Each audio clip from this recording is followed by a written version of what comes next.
What's up, YouTube? Today I've got another shoulder workout for you, and as always, I'm starting off with some Arnold Press.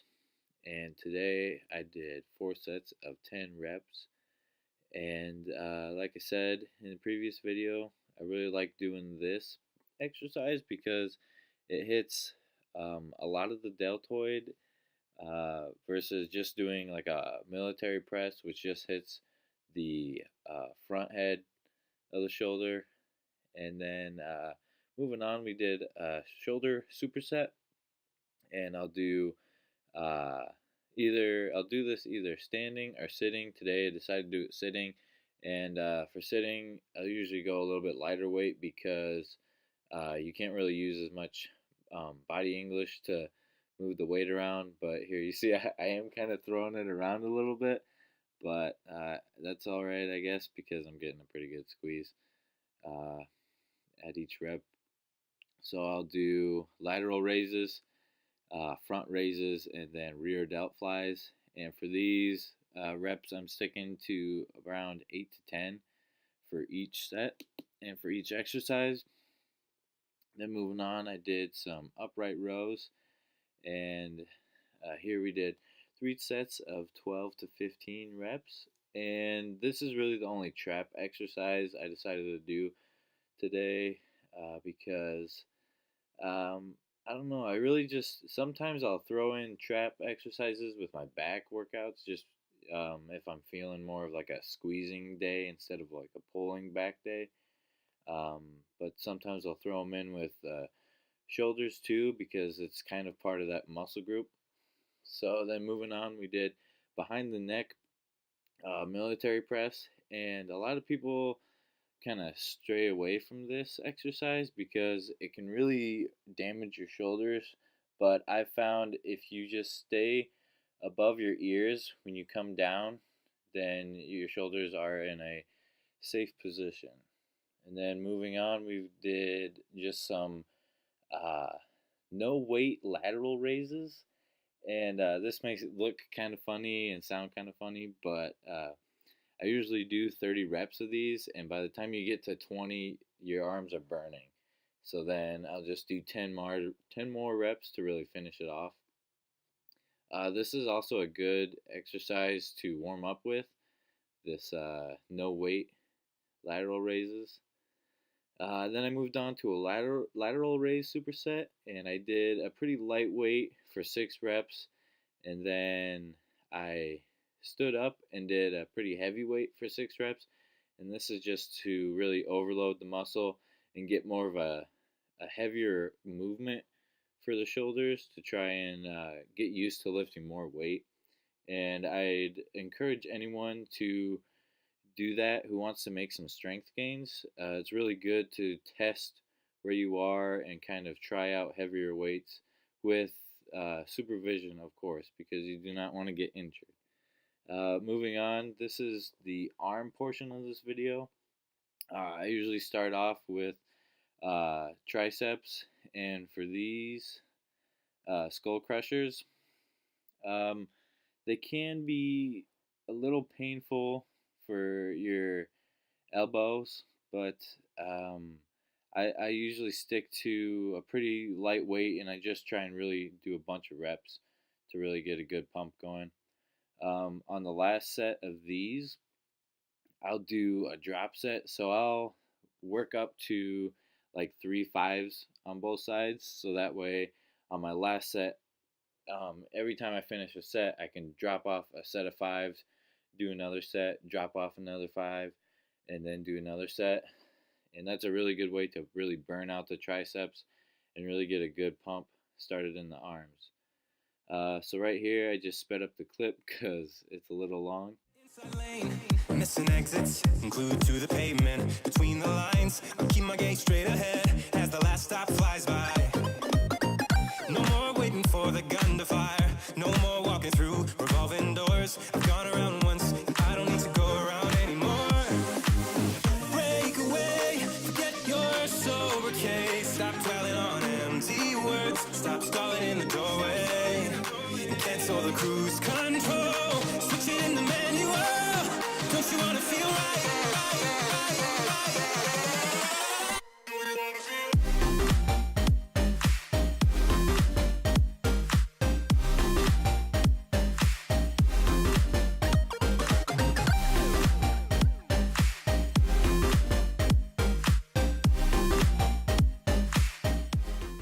Alright, so next I did some overhead tricep extensions, and these are a really good exercise to do after kind of a overload exercise like we did right before it. It's really good because it stretches out the tricep, which, like I said in a previous video, stretching the muscle is the most beneficial way to grow muscle. That's just because when you're stretching that muscle, more muscle fibers are tearing, which in turn will form more microscars, which over time will build up muscle. So moving on, I did some close grip bench, and this is a really good mass builder for triceps because you can really overload with weight.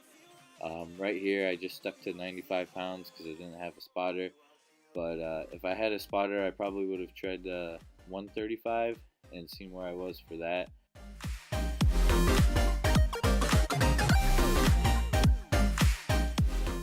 So next, I did a reverse grip curl and a French press superset.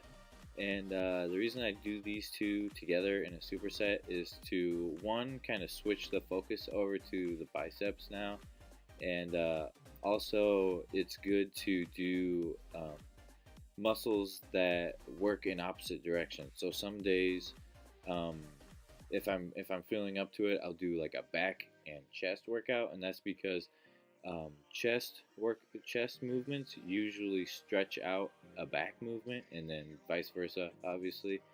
But I like doing the reverse grip curls because that also hits the top part of your forearm and a muscle called the brachioradialis, which connects your forearm to your upper arm. And moving on, we did some just standard bicep curls.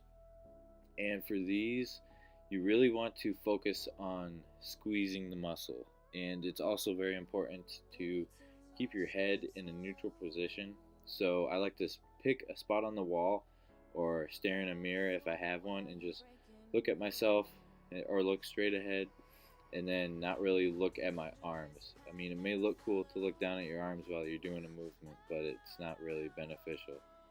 So moving on, I did dumbbell preacher curls, and preacher curls have always been one of my favorite movements for arms because you can do a lot of weight, but also you're really isolating the arm. You can't use a whole lot of leverage or body English to move the weight around. It's solely the bicep. And for these, I will twist my arm down and away from my body as I'm going down to get a better stretch in the bicep because this will further elongate the long head of the bicep, so it'll allow for a better stretch while doing this exercise.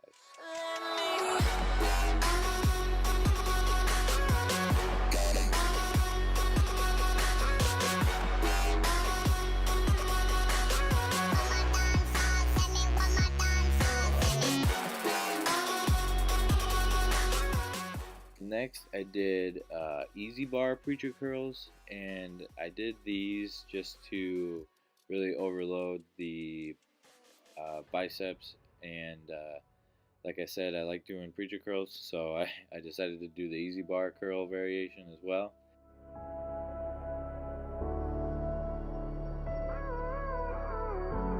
All of the pain seems to follow like a shadow, dark and cold to the touch. Am I insane not to let go? Oh. So to finish off, I did some concentration curls, and for these, I'd usually use dumbbells, but I don't have any light dumbbells, so I just use a 10-pound plate instead. But it still worked regardless. For these, you want to find something stable to rest the back of your arm against, and you usually want to have it in a vertical position, and then just really focus on bringing up the weight but only using your bicep. And this is a really good exercise to really work on the peak of the bicep.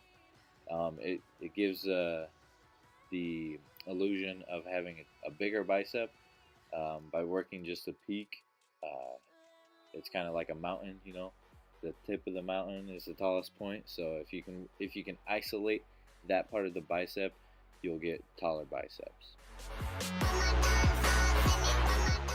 And this is just me goofing off. This is what I'll usually do to see the kind of pump I have for an arm workout.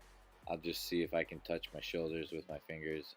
And if I had a good workout, usually I can't. So that's kind of my measure of having a good workout on an arm day. And here I am just hitting some poses. The lighting kind of sucks, but um, it looks alright. Anyways, so thanks for watching, guys. I hope you can take something from this video and use it in your own training. And comment, leave a like, and subscribe. And I'll see you guys next time.